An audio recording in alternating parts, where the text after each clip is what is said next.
Welcome into the Jazz Notes podcast. Ben Anderson, David James, a Thursday episode. We're recording on December 4th. There are a couple of Jazz games coming up very quickly, the Nets and the Knicks, but because this is coming out by the time the Nets game will likely have started or close to have started, we're not going to worry too much about the games themselves that are coming up. I just find the whole home-road split interesting. I think they're a decent team at home, and I think we're going to see them continue to beat teams at home. And I want to say, they'll beat decent teams that struggle with really good teams, but teams in the NBA are different every night based on who's playing. So, check the quality of the opposition. They split their first 12 home games. Do they maintain that pace? Now, the occasional road win is what they were able to do through October and November. Literally, they don't play the full month of October, but one win through October, November on the road, and everything else is an L, is kind of telling and fairly predictable for a team as young as this. You would expect them to play better at home than on the road. So that's what I'm watching for on the road, is when do you start to see good road performances? And if not out of everybody, out of some guys. This is a game playing against Brooklyn, even though I just said we weren't going to talk too much about it. If they don't win this game, they're not going to win a whole lot. Yeah, the Nets look like the bottom of the barrel there. And they lost to Charlotte, though, already, who's not a good team as well. So I think when you look at how this has worked out so far, the Jazz's winning percentage is 12 on the road, 0.12. If you were to span that out or spread that over 41 games, the Jazz would win 5 road games this season. And obviously 6-6 means they're going to win 21 home games, 26 wins. I still think they can get to 30, but it depends on when you play teams. How many good teams do you face? You might get some wins against some teams because a star player or two is sitting. And then you got to figure out how many you want to win. And that's going to be a big role as well. If midway through this season, 30 is a bad number and 25 is a better number, they'll win 25. If they think 30 doesn't matter and you can get to 30 and still hold on to their pick, which I think is going to matter still. I know that's what the big concern is for Jazz fans. As long as I think they can hold on to their pick, regardless of the win total, I think they'll be happy. And I think they're going to want to get right around that range where they're in maybe the 6th worst record in the league, and they're not that far off. Makes sense to me. We'll see how it goes. You have a topic that I think is super interesting. Quickly, before we leave the draft pick, because I do think it's not that interesting. Teams around the Jazz in that range are starting to win a couple more games. So I know there was a lot of concern earlier. There was. Is there going to be 6 teams that win 14 games this year? No, it's never the case. The Clippers get rid of Chris Paul. They beat the Hawks by 30. That was awesome, wasn't it? That was hilarious. And they were so free to be happy of that anchor. Yeah, and people don't like Chris Paul. That really will help. And it doesn't have to help 25 games. It has to help 4 games for the Jazz for it to matter. Dallas also starting to win games. They're 5-5 in their last 10. And you brought up the point in a couple podcasts ago. Even though they're dated, they're fascinating and interesting. You should definitely go watch them all. You brought up the point that the schedule's going to get harder. Well, as soon as they get past the Nets to the Knicks, the schedule officially gets harder. Yeah. There are no obvious wins the rest of the month. There's some potential wins, and you check everybody as they come through town on the second night of a back-to-back. It's not like I think they're going to go for the rest of December because I expect they'll win some. But you could look at this stretch and say, well, that's a bad team they could win, and then it's 2 games with Houston. And even though Houston's good, you usually split when you play a team twice. Certainly if you play them at home, the odds of a split go up. And then, that's another bad team. So they could win 3 out of 4. I don't see a stretch where they can win 3 out of 4 after this. Yeah, that's not going to happen a whole lot. Right. Even beating Houston on the second night of a back-to-back after you get crushed by them on a Sunday does allow Houston to lay down on a Monday. Mm-hmm. You got embarrassed. Keontae was embarrassed because of how he played on Sunday. It was the worst game of his career. 0 points, 8 turnovers. Is dramatically bad. So to bounce back the way he did, I thought was very impressive. And that's another sign it's another feather in the cap for Keontae George that this actually is different, that we are seeing true progress. This isn't a guy who's going to relapse into being old Keontae. Sunday, year 2, I thought was clearly a relapse into old Keontae. I thought it was clearly second year Keontae. And I thought Monday was night and day, totally different, great bounce back. I think the message to him, almost certainly, I really don't see how to say this, is someone sits down with him.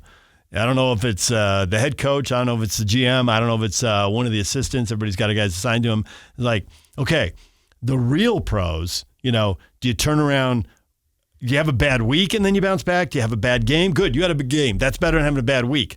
But if you have a bad quarter, bounce back. Okay, if you have a bad possession, bounce back. How good do you want to be? Yep. The best players, they just have a bad possession. You look at other young guys, even a guy from Keontae's draft class. Bryce Sensabaugh has not learned to bounce back from his possessions yet. He's just not there. He wears it on his sleeve. He's got a terrible poker face, and when he's having a bad day, you can see his body language shows it. And Keontae's played twice as much as Bryce Sensabaugh has. The reps are going to matter for Bryce, sure. and I wouldn't certainly again sell my stock on Bryce Sensabaugh, but that is a major sign of growth for Keontae George. I think that the sequence I would show him, because I wouldn't spend a lot of time showing him. I think people have to be accountable, but I also don't think there's any point in wallowing in it.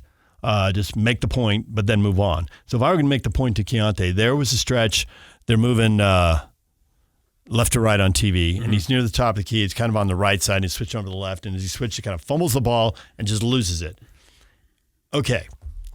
Since LeBron turns it over, and Kobe turns it over, and Jordan turned it over, and Magic turned it over, and Bird turned it over. I mean, Oscar Robertson turned it over. Luka turned it over. Okay, he turned it over.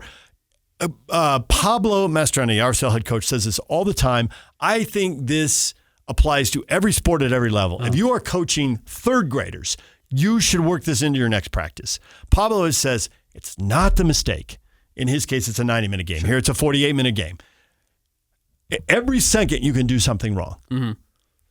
There's all these moments. You're never going to play a perfect game. Right. Patrick Mahomes has 3 Super Bowls. He's got no perfect games. Yep. It's not the mistake. It's the reaction. Yeah. And his head dropped. And they had a fast break after him. And then he heard someone yell, and he ran a little harder, but he still ran top speed. And it was still in his head. He was playing backwards. And they inbounded the ball to him, and he didn't notice that although he and 3 of his teammates were in the backcourt, in between 2 of his teammates was one opponent. Mm-hmm. And the pass came to him, and he wasn't going to bring it up court or didn't want to or wasn't supposed to or whatever. And he just reached up and he punched it towards the teammate. Yeah, off his forearm. It was very strange. Still pouting. Still feeling sorry for himself over the turnover. And then opponent steps out, I forget which player it was, grabs the ball, and they score. And you're like, okay, Keontae, you just tripled the mistake, right? Don't drop the head. Don't punch the ball. The turnover, live ball turnover, top of the key, it's bad enough, right? Will Hardy's told us all a million times, live ball turnovers are worse than dead ball turnovers. Live ball at the top of the key is worse than live ball on the baseline because you're going to have fewer defenders able to get into transition there and try and stop them. But Keontae, don't triple down on your mistake. But I was super curious to watch Monday night to see what his attitude was, and I thought it was 180 degrees improved. Awesome. Yeah, your first step, to your point, your first step probably doesn't matter that much. Because if you make a really good move first, and then you undo it by making a bad decision second, it doesn't matter what you did first. If you make a really bad move first, but you fix it with your second move, you're back to 0. You're fine. See? So right. your second move does have to be, it's that reaction. It's a reaction. Keontae has shown it. And yes, the games over the weekend, Sunday and Monday, were the best sign that he has really taken a major step forward. Quickly, over his last 15 games, 23.3 points per game, 6 assists, 4 rebounds, 3.5 turnovers, a touch high there. But the big question for Keontae that's going to keep him in the NBA or not is how's he shooting the ball? 45, high 45, so almost 46% from the floor, 35% from 3. It's a good NBA player. The 45-35 numbers, you can live with that. You can work with that.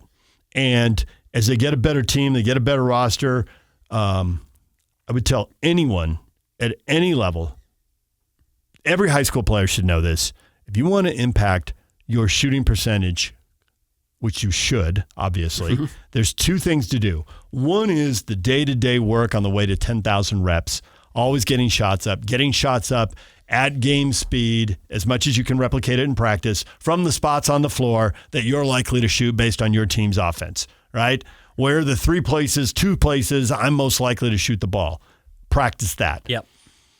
But the thing you can do in the short run is if you're someone who's good enough to take 10 shots a game, how many shots a game is he taking? More than 10 would be my guess. Keontae in 15? This 15-game stretch, oh man, this disappeared on me. 17. 17, all right, not 15, 17 shots a game. So if one out of every 10 shots you take, so it's over the course of 6 games, you can take 100 shots. I just tell him, 1 out of every 10 shots, think, okay, that's probably not a good idea. Right. Right? Yeah, that's 10% That's when of you're your probably shots. going to miss. Yeah. And maybe one of those 10 will go in. But most of them you are going to miss anyway. Your percentage will move right away. Oh, 10%? You imagine moving 10% in the NBA? Yeah, that's 35 to 45. Right, that's but huge. I'm saying over the course of 100 shots, there's 10 he doesn't take. Right. one or two of them might have gotten if in. it's 1 out of 10 you don't take, I mean, that's how it moves. Yeah. So how do you turn a 40%? You're 4 of 10, now you're 4 of 9. Okay, you just went from 40 to 44%. And everyone's going to say, hey, he's really getting it. And all you did was resist Series one time again. It was Quinn Snyder and Jordan Clarkson. Too contested. Yeah. You're too contested now. Don't do it. Now, and also, does he have to take shots late in the clock because the 24-second clock's running out? On a better team, maybe somebody else will have that responsibility. Yep. So. And knowing that it doesn't have to fall on your shoulders. The other thing I would like to see, and I will bang this drum, I believe this for years. In this area of analytics, I can't believe it's already happened. They should be sorting out all the desperation end of quarter shots. For years in the NBA, guys have waited till the horn and then shot it, so it doesn't count. If it does go in, the crowd goes ooh and ah. No, I want all those points. So I am never, if I'm running a team, I'm saying, hey, we need a field goal percentage. We need field goal percentage minus end of the quarters. And every time, you won't have the ball at the end of every quarter, so you won't get 4 shots a game. But 2 or 3 times a game, launch it. It might go. And Cleaning the Glass, which is a website that does analytics, does get rid of that. And then the NBA this year has said that no longer counts as a field goal against players, which is why guys are again shooting that shot. Oh, thank goodness. They have taken, I missed that. The NBA did that. So the heave now does not count as a player miss. It counts as a team miss.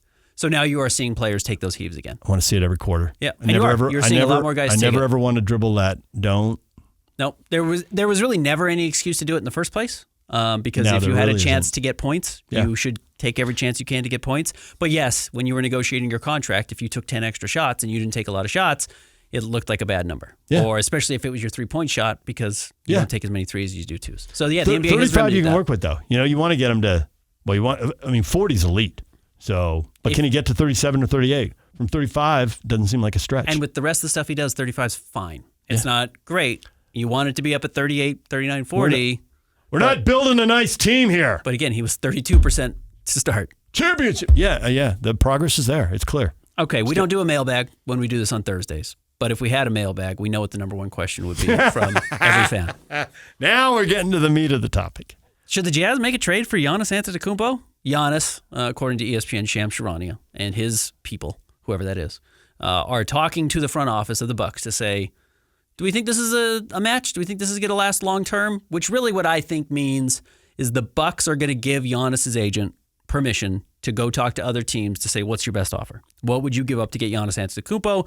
That way the Bucks don't have to do the dirty work and they can say, yeah, we like this framework. We don't like this framework. Now we will make some of these calls and we will see what's available and we'll see how much more we can get in this trade. There are a lot of teams. In fact, there should be 29 teams that call on Giannis Antetokounmpo. There are going to be some teams that I think are obvious front runners. Giannis had mentioned over the summer that the other team he thought he would want to go play for is the Knicks. The Knicks, ironically, spent all of their draft capital and free agent space over the last 2 years waiting for Giannis. They finally gave up and said, no, we're going to go get Mikal Bridges. We're going to trade for Karl Anthony Towns, et cetera, et cetera. And now this happens. I still wouldn't rule out the Knicks. They still have Mikal Bridges. They still have good players. They're not giving up Jalen Brunson, but they would probably give up anybody else on the roster to get Giannis. And rightfully so. Giannis is better than every player, including Jalen Brunson. They should give up Jalen Brunson if they can get Giannis. Giannis is better than Jalen Brunson is. So you should do that. But there are going to be a lot of teams that will knock on the door. Do you think people are going to step away from him based on age and injuries? He is only 30, but his body is breaking down. He is never on the court. In fact, he said this yesterday afternoon, and by yesterday evening, he had a calf injury and then headed for an MRI. And it's always calves with him. Remember, he just kind of crumpled to the court in the first round of the playoffs last year. No one really figured out why. They figured out why, but it was just very bizarre. His body's breaking down, which is, if I'm a Spurs team, which is a Spurs team that should be interested in getting Giannis, I would be very worried about Victor Wembanyama, who is Gumby Giannis, right? You've taken Giannis and you've stretched him a little bit further. You left him in the taffy stretcher just a little bit longer.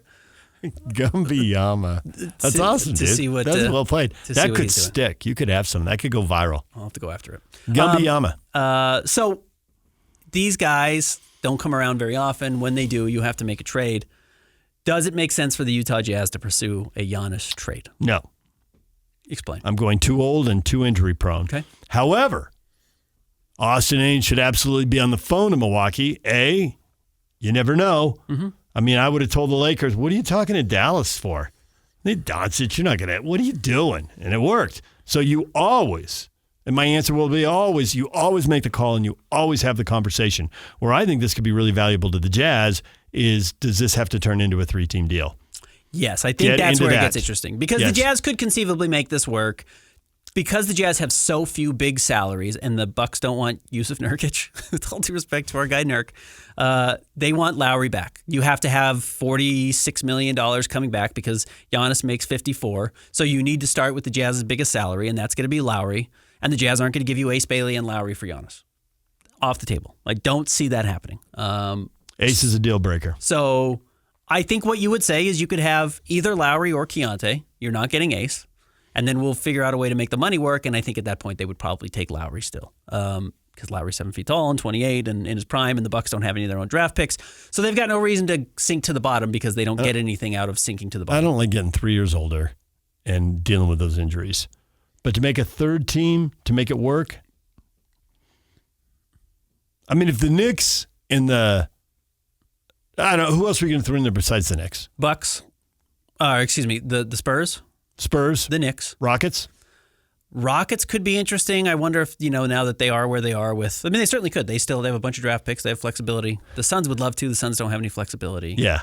The Hawks will be a big name. Yes, Atlanta's absolutely in the mix. Orlando could be in the mix as well. So I would also throw Toronto in there. If I were there, I think they're getting in a 3-team deal where they don't necessarily land Giannis. What do they have to give up? And maybe they don't give up so many players. Maybe they give up players of lesser ability, but more draft picks that maybe, because I just don't think they need all these draft picks going forward. But somebody else could really want these draft picks. Mm-hmm. And it doesn't matter if they're going to Milwaukee or to whoever this mythical third team is. Yeah. Is this an opportunity for the Jazz to move some of these draft picks and some of the young players and get back somebody who's really good and pair them with Markkanen and Bailey? Well, I don't know. They're going to walk away from this with Ace Bailey. And they're going to have to give up some talent, right? Yeah. To have Ace Bailey and Keontae and Markkanen, who look like the 3 most and Kessler. That's another interesting thing. Kessler wants to be paid. Could he be moved in all of this? I think Kessler could absolutely be moved. So I think that all of this needs to go into the hopper and see what's discussed. To give up your young guys to get a 30-year-old Antetokounmpo has multiple injuries, that seems to me like the fan base has just endured a lot to get young and to get the problems of hope, and now you're betting it all on somebody and it could all break down with a major. I mean, all these calf injuries just scream Achilles. Yeah, that's what I was worried about. That's why everyone has any calf tightness, they sit them immediately. To give up this much and to think Achilles at 31 or 32, no. And then, I can't believe the bad luck. No, it wasn't bad luck. He had 47 calf injuries. He was 30 and you traded for him. It's not bad luck. You rolled the dice. The odds were what they were and you lost. And I personally, if I'm the owner GM, I would not have to want to run out to a press conference and explain that to the fan base, so I wouldn't do it. But I'd be all in on a 3-way deal, and when the pieces start moving, well, tell me what you get back. Because I think they're going to have to move some of these draft picks. There's a bunch of them. There's a bunch. They don't have to yet, but at some point they will. And the question then becomes, the reason they had acquired all these draft picks, A, is they wanted to have a lot of bites at the apple so they could see who was going to make it and who's not. And the other thing was, yes, to make these types of trades to go and get a superstar player back. The problem for the Jazz, I guess, in this sense, and it's while I agree with you, it's why the Giannis thing to Utah I don't think is going to happen, obviously, is they are not one player away still, is their other issue. Right. They are not, because if you're getting Giannis back, you're giving up Lowry, and then you've replaced, yes, 3/4 with $1. I mean, I think Giannis is that much better than Lowry. But you've gotten 3 years older. You're older, your window is not very long, and you're not good enough even with Giannis to win a championship. So at that point, it doesn't make a ton of sense. So yes, how do you find a way, if you need to be the third team, to add other pieces in the deal, get something done? Can you take something that you want from New York or from Atlanta that they have to give up to make the salaries work? Yeah. You take it back, and yes, then you include draft capital to Milwaukee. Those are good and calls. Get a really good player. Those are good calls for Austin to make, to New York, to Atlanta, to Houston, to San Antonio. Very pointed. Hey, if you make a 2-way deal, good for you. But if it's not quite working, and someone's going to outbid you, call us. Let's get a 3-team deal going and see what that might look like. Yeah, or if you're one draft pick away and it's the Suns' unprotected 2030 or whatever 2031 pick, we've got it and it's available. it's going to cost you OG Anunoby or whatever the piece, whatever the piece is, whoever it is, Atlanta. It's going to cost you Dyson Daniels, or it's going to cost you whatever these guys are, but it allows you to hold on to Zachary Riza-Shea or whatever. And we tend to always, I find this fascinating about the NBA, and you can never really know it, but when a trade happens and you see it, there are people that everyone has an agreed value on. But then there are people that, somebody in the front office might value a lot higher or a lot lower. And maybe Austin Ainge, as he assesses the Jazz roster, has a value that's much higher or lower on another player. Or that player's valuable and I like him, but I know how to replace him. As a matter of fact, I know who I'll go get. And even if he's not exactly that player, he's 80 or 90% of that player. And given what we're picking up, I can step back 10% over here because of what we're gaining over here. Who should trade for Giannis?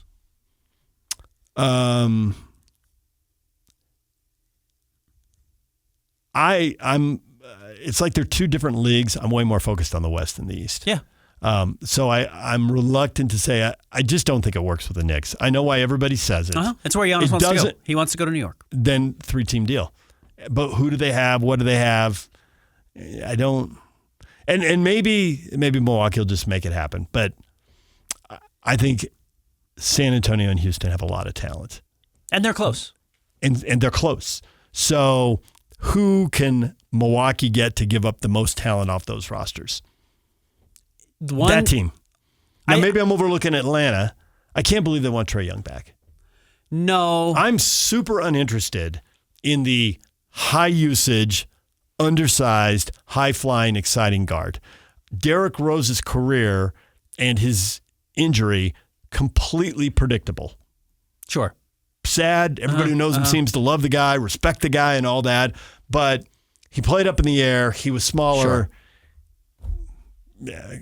Why are you surprised, right? Yeah. So now who is that kind of player, right? Jean Morant. How far can they possibly go with him? Right. I don't think they can go as far as other people seem to be hyping him for. Trae, same thing in Atlanta. Yeah. How far do you really go? Allen Iverson did it. Well, Allen Iverson is a freak on the basketball court. Mm-hmm. And there isn't going to be another Allen Iverson anytime soon. So stand back in amazement as he drags that team to the NBA Finals. Mm-hmm. But don't think, we should get a guy who plays like Allen Iverson and that'll work out really well for us. No, have another plan. That's not a great plan. If you're making the trade, you do need to be a team that is Giannis away. And what that actually means is Giannis minus whatever you're giving up. It's the difference between what you're giving up and what you're getting back, because you're not getting Giannis without giving up some of your best players as well. I just wonder if Houston, and I don't know the answer to this, and maybe you do. Maybe you've talked to some of the Houston media. How all in are they? Because they're all in as soon as they went to Durant. They're thinking, well, you think you can win a title in 2026 or 2027. So for them, go get Giannis. You're all in on 26, 27 anyway. And if you get one and then there's another rebuild, well, so what? You got one. You're probably talking about, I'd have to reset this all the way over.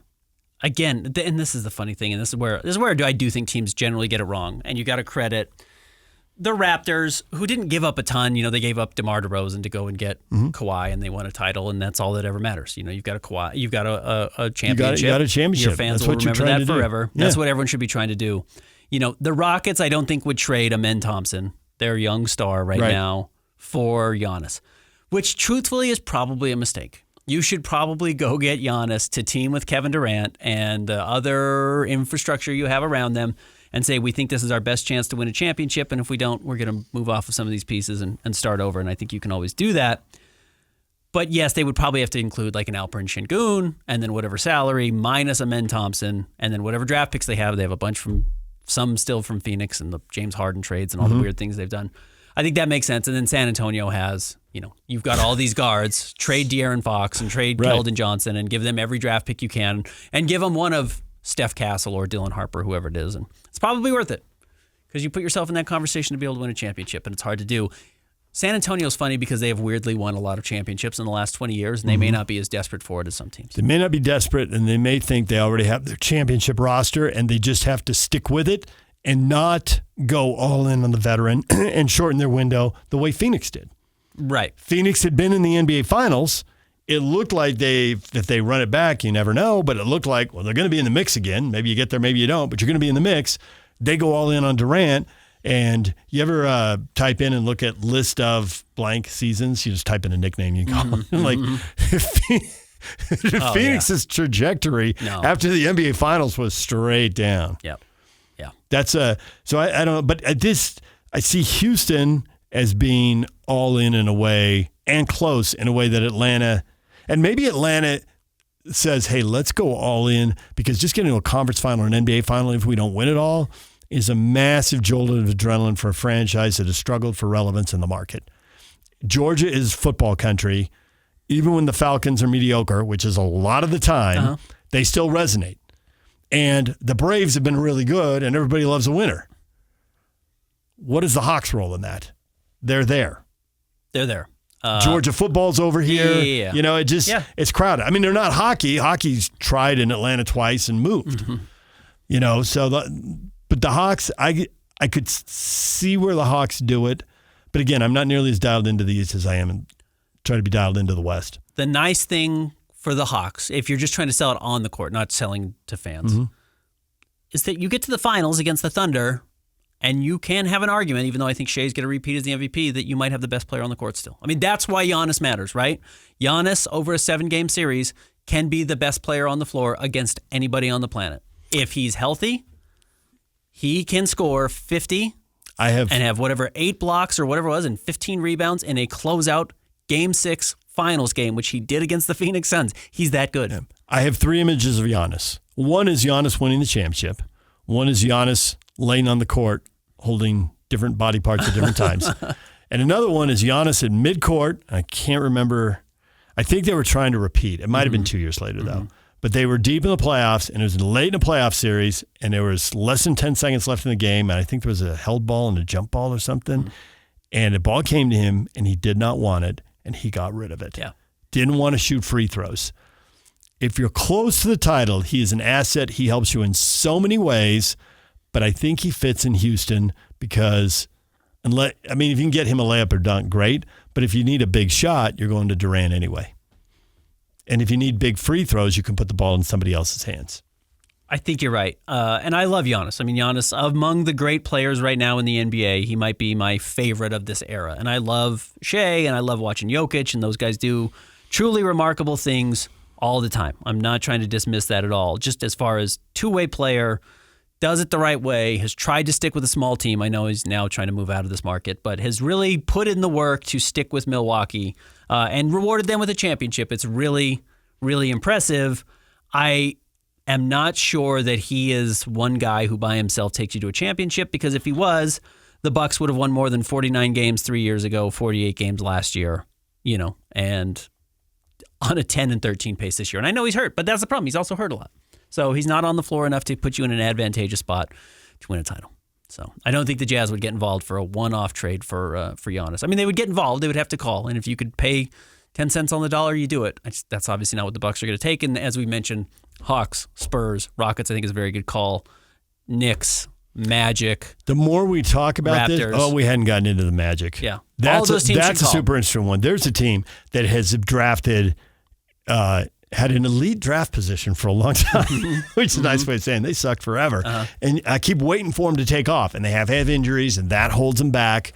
But, boy, if they could be healthy and add a healthy Giannis, you can see the positive upside. And you could do They could also have more injuries and then have a Giannis injury, and it'd just be a massive disappointment. But you could do either Paolo or Franz Wagner, and then you keep the other one, and then you have, Desmond Bane and Giannis, and all of a sudden you say, yeah, we think we can win it. And I get why you would think that. Yeah, and I get we can do all the statistical stuff you want. Adding Giannis to a really young team, I think, would give the group belief. Hey, I always thought we were going to do it. Now I think we can do it right away. Yeah. All right. I think that concludes our Giannis conversation. Thanks, everybody, for listening. We'll be back with you again on Monday. There'll be a lot of Jazz games in the books between now and then that we will recap. And, of course, we'll take your mailbag again. More Jazz notes coming up on Monday.